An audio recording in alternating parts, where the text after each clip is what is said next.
Hello, trail travelers. We are in the town of Apex today, and we're getting ready to head up Moon Gulch. We're going to pass Jumbo Mountain and exit somewhere around Rollinsville. And if you're familiar with this channel, Rollinsville is the home to Rollins Pass, where we got stuck 3 times this year, last year and this year during the winter. So we got a little redemption to do on there. But just recently, we finished Pickle Gulch, where we got some redemption from getting stuck in the snow. But now we're going up Moon Gulch. Should be a beautiful drive. Shouldn't be too difficult. It's rated kind of moderate, and there's some really narrow areas that we'll probably get a few bush strikes on the sides, but we'll give it a hell of a try. So we're going to finish getting aired down, and we're going to head up Moon Gulch. Stay right there. We'll be right back.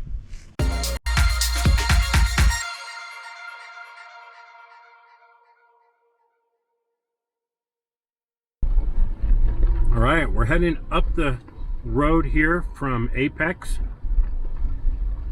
Some cool old buildings here, some abandoned tractors and other things. There are people who do live here, so be cognizant of that. Don't go ripping through here. Don't go stirring up dust.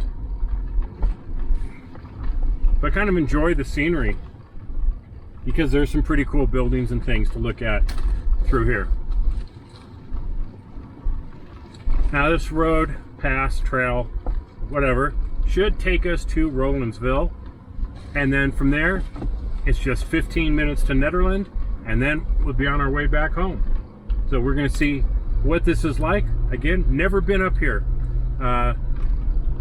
First time was through Pickle Gulch, which was absolutely beautiful. So we're hoping Moon Gulch is going to be another treat. Well, we'll get up the trail a little bit and we'll let you know how it goes.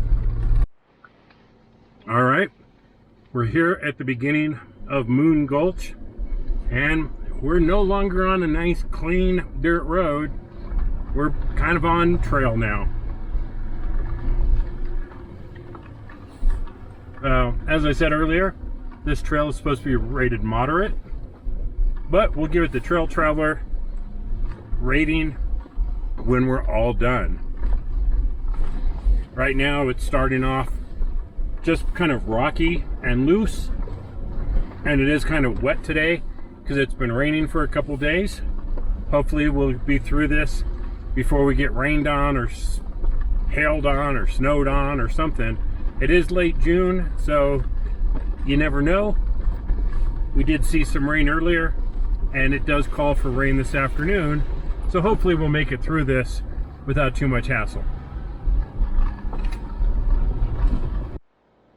All right, we're gonna go through this like gate area here, and you'll get to an area that forks off in a bunch of different directions, and none of them are really marked trails that I can see, so I'm not really sure where they go.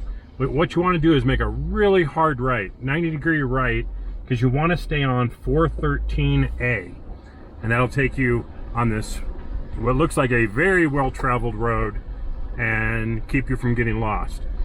Now, if you're not already using guidebooks, maps, or electronic maps, this is something that you really should do. And in fact, I should probably do a video on how we go about planning our trails. But in short, we usually look up the trail itself on All Trails or Fun Treks, find the trails that we want to do, then we download the KML file, which is kind of a map format file. We download that. This is all done on my laptop. I don't know if you can do it on a phone or a mobile device, but on my laptop I'll download that KML from All Trails or Fun Treks, and then using Gaia GPS I drop that KML file into Gaia. Then when I go onto the mobile device, like right now I have an iPad sitting here as our guidance machine, and I can download the map for the area, and it'll pull in the route and everything else and make sure that we have everything that we need to stay on the trail. And because it will show just the trails, you can show the satellite view. There's several different views you can choose from. You can really see where there's alternate paths, especially with the satellite view. So we'll use that quite often to make sure that we are actually on the path, because right now, like, the marked trail from the Forest Service is different from the All Trails recorded route, which is different from what we're actually seeing in real time, and it's just the accuracy differences with GPS. So you're going to show off a little bit, then you'll show exactly on the trail, but you stick as close as you can to the trail and you'll be in good shape. And if you start going off trail, you'll notice very quickly that you're not on the trail. And wow, did we just come across a beautiful view. In fact, I'm gonna pull up another camera here so I can get a little panoramic here. Oops.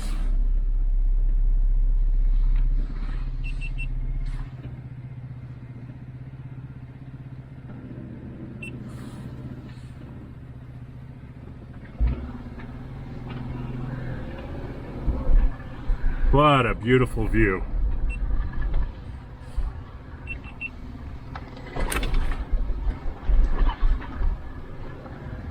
So, kind of got distracted there from the view, but as I said, all trails are fun tricks. Get the KML file, upload it to Gaia GPS, then go to Gaia GPS on your mobile device, download all the maps, and then you make sure that you have everything offline so that you can make sure that you stay on the trail. That's how we do it. If you know a better way, I'd love to hear it in the comments, because we're always looking for the most efficient way of sticking to the trail, finding new trails, and following routes and waypoints. So let us know what you think and how you do it, because this is how we do it. And still we have paper maps. And still, as Katerina said, we have paper maps as backups. All right, just let a motorcyclist go by. Okay, so here's another little trail that goes off to the left. 413. But yes. And that is written dead end. Oh yeah, 413.2 to our left is a dead end. But we're just going to keep going straight here on 413. And I know that because I'm looking at my Gaia maps and the All Trails overlay. So, like I said, I'll do a video about this soon so you can see exactly how we go about setting up our routes to keep from getting lost. But we're going to focus on the trail for right now because it is just a beautiful day with incredible views. And because of the rain the last couple days, there's no air pollution from the fires, and we can see almost forever.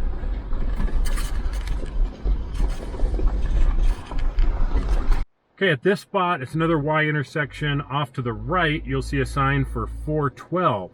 Now, you might be able to take that up there. It's very, very rocky, and it sometimes is closed. So you are taking a bit of a risk going up there. So today, we're just going to stick to 413 and make sure we stay on the trail, because we know that this is open and just don't feel like taking a risk that might require us to do some backtracking today, because it's already 1:30, so we have kind of a late start, and if we get too delayed, it's just going to get too late to get out of here. So we're sticking to the trail today as planned. There is thunderstorm is coming. Yeah, there is a thunderstorm coming, so we really don't want to be stuck out here in a heavy rainstorm or anything, especially on a trail that we don't know. So, I mean, if it was Switzerland Trail, I wouldn't care, because, you know, nothing really is going to happen there. But on a trail that you don't know, you don't want to add weather to the mix. That could be a bad combination. Now, if you see here to our left, there are tons of aspens on this trail. So if you want something that is probably going to be a pretty very pretty trail in the fall time, man, this definitely could be it, because there are you know, we got aspens on both sides intermixed with the pine tree. So we're kind of at that crossover altitude. But I think as a good fall color trail, yeah, this could definitely be high on the list to check out.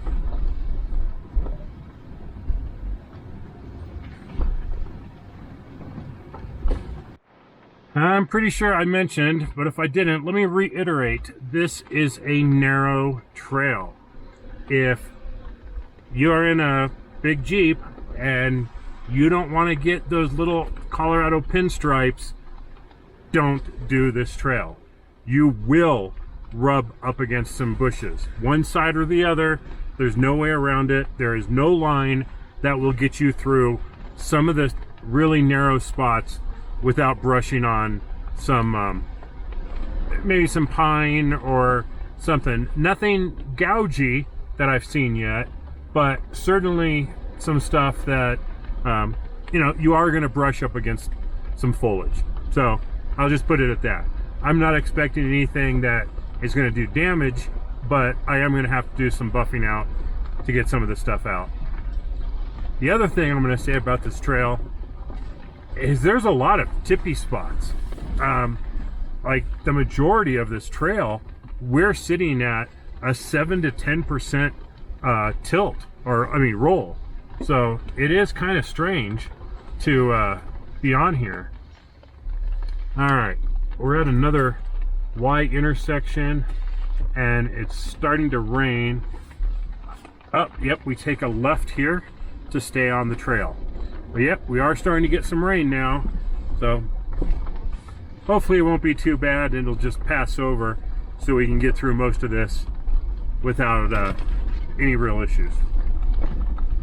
Now this section might not look like much, but we're on a 16-17% roll going through here, so you definitely don't want to go romping through here real fast. You hit a bump wrong and you could be down in the ditch. That got up to 20%. So we're just going to take it nice and slow through here to make sure that we're not bouncing. So if you like the tippy stuff, you're really going to like this trail. That's kind of what I'm getting at.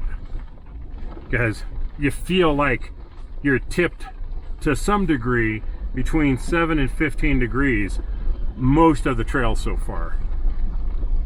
But that right there, with a nice little drop off on the driver's side, that'll get your adrenaline pumping. Yeah, if you notice this spot here, there's a lot of trees that are marked up here from getting hit with vehicles. It is not the first very narrow spot that we've come across, but you really need to keep an eye on your mirrors and on your fenders, because it gets pretty tight through here.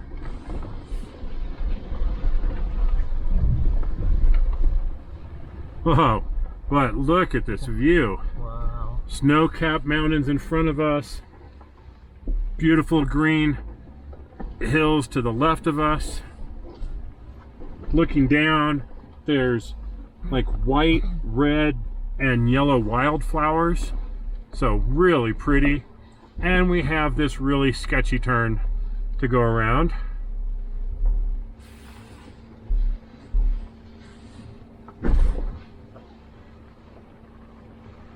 Not a problem.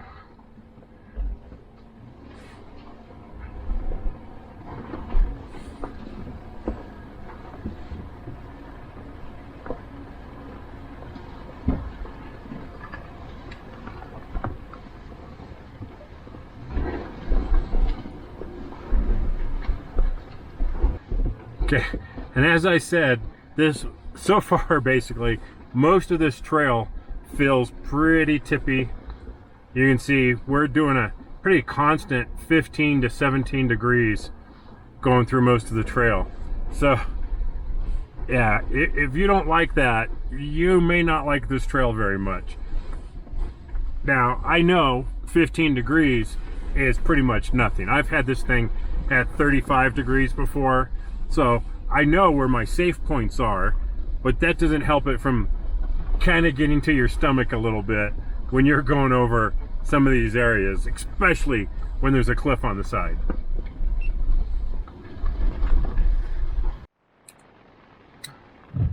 Okay, so eventually you're going to get to this other intersection, and I don't see any signs in front of us, but off to the right it says 413. Now, if you're in an ATV, motorcycle, or side-by-side, you could probably do 413. But in a Jeep, according to Fun Treks, that's going to get too narrow for a Jeep, so we're not even going to try it. We're going to continue on, and this trail becomes 290. So technically right here, it's 290.1, and that's where we're going to stay for the time being. Okay, we're going to get it to another intersection here. You'll see a sign that says 290 to the right, and that's what we're going to do. We're going to stay on 290. I mean, so far, this hasn't been a technically challenging trail. It's been an interesting trail. I'm actually going to give it, right now, I would call it I'd have to call it a low moderate, because we haven't even really needed high ground clearance or anything, but you will find that it is very tippy in some areas. So from a scenic point of view, it rates really high, and from a kind of an adrenaline point of view, with the tippiness right on the edge of the cliffs, that rates it high, but not in terms of difficulty. In terms of difficulty, it's just not that hard of a trail at this point. But, you know, we've said that before, and boy, have we been wrong. So until we get to the end, we're not going to give it a final verdict. But right now, it's been a pretty nice trail. Well, the rain is really coming down here on Moon Gulch. The clouds are not looking, well, it looks like one giant cloud, okay? There were some blue skies and scattered clouds earlier, but now it's just dark skies above. So I have a feeling we're probably in for it with the rain at this point, and now it's just a matter of working our way through and getting to Rollins Pass. Now, oddly enough, we've passed a Jeep behind us. Have no idea who was in that. At least this is a campsite, so I'm going to assume that they're in their tents. Yeah. At least it's good we're not anymore on that steep road. Yeah, that if we were back there where it was really tippy with this much water coming down, I'd start getting a little nervous about sliding around. But now we're pretty flat, it's just wet. But look at these aspens. These aspens are gorgeous. And this is going to be another just beautiful fall colors trail. Now, just for reference, to our left, we just passed Jumbo Mountain. So if you're trying to follow us on a trail guide or looking at it on a map, this is the area that's just past Jumbo Mountain. So I believe we're actually going to start descending now, because we're supposed to end up in Rollinsville. So we'll see how that goes. But right now, the trail is looking like it comes to an end according to Gaia maps, but we know that there's more trail at the end, and the fact that we're seeing vehicles here is usually an indicator that you're getting pretty close to a highway or civilization or something. You usually don't see people camped way into or on the far side of a trail. They're going to be at the beginning of the trail. So if we look at that and go, okay, well, we're seeing vehicles and they're probably at the beginning of the trail, it means the direction we're going should be coming up on the end of the trail for us. So we'll see how it goes. Okay, what do we have here? We've got a road that leads off to the right.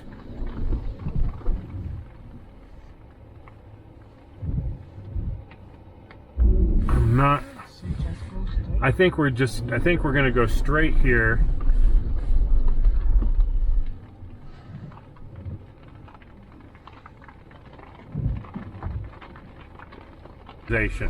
And that is a reference to our Smiley Rock Trail that we did in Arizona, which was most certainly not the most adult thing we've ever done. But I'll tell you, since that trail, we now have a Zoleo GPS satellite communicator. So if we ever get our asses in a bind, we can call for help. Now, this is not supposed to be a difficult trail. It's really just it's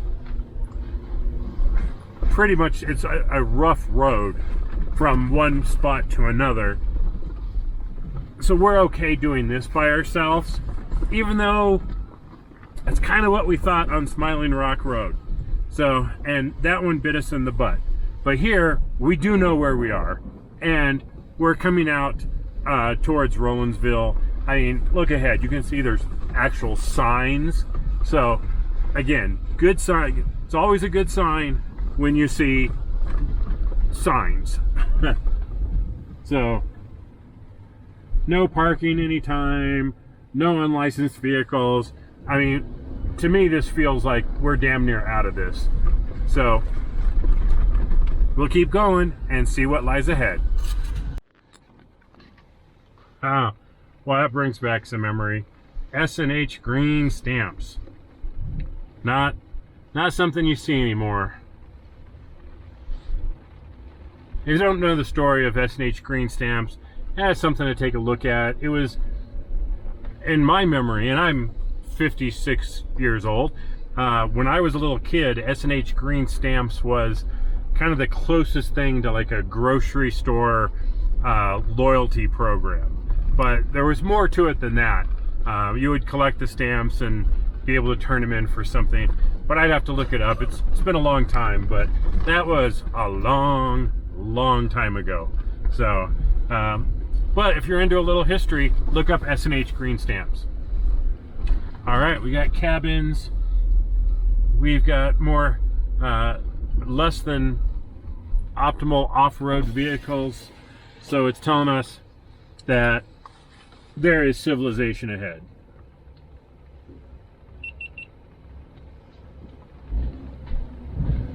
Always dig old cabins and ghost town looking stuff. To me, that's really what makes a trail like this interesting. Just seeing these little bits of history along the way. It's just fascinating to me.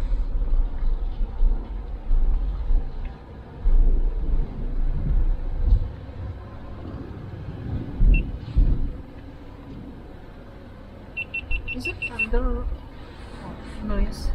I think I've heard thunder. Okay.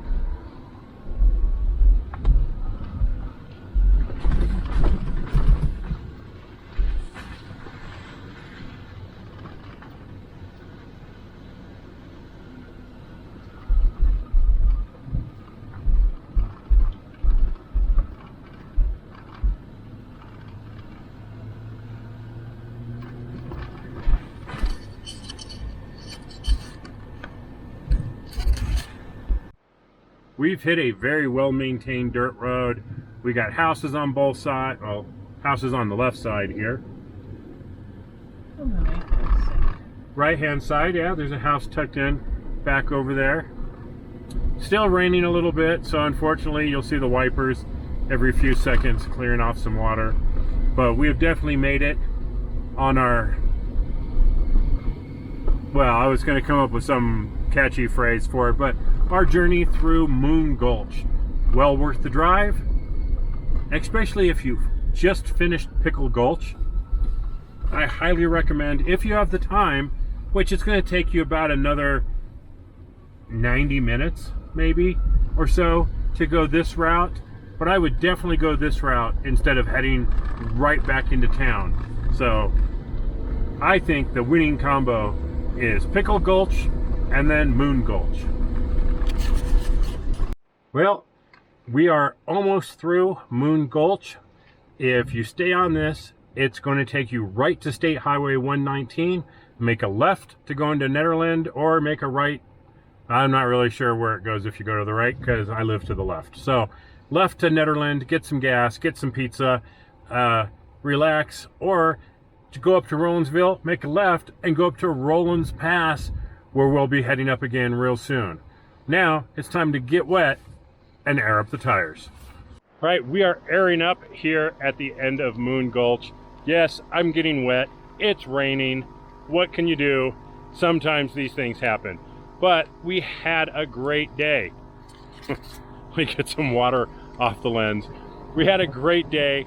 I highly recommend doing Pickle Gulch into Apex and then coming up Moon Gulch over here, which puts you right outside of Rollinsville, which is then just a short drive to Nederland. So if you want to head back towards Nederland, great. If you need to go back towards the other side of town, make a right. You know, your nav will get you out of here. But we had a great time. Moon Gulch was interesting. It had some weird tippy spots for a big portion of the beginning of the trail, but nothing too crazy. And then we get stuck in the rain. So it is what it is, but we had a great day. So thanks for watching, everybody. This is with Carrie with Trail Traveler. Please like, share, and subscribe, and let me know what you think of these videos in the comments. I really, really appreciate it, and we'll see you on the trail. Take care, everybody.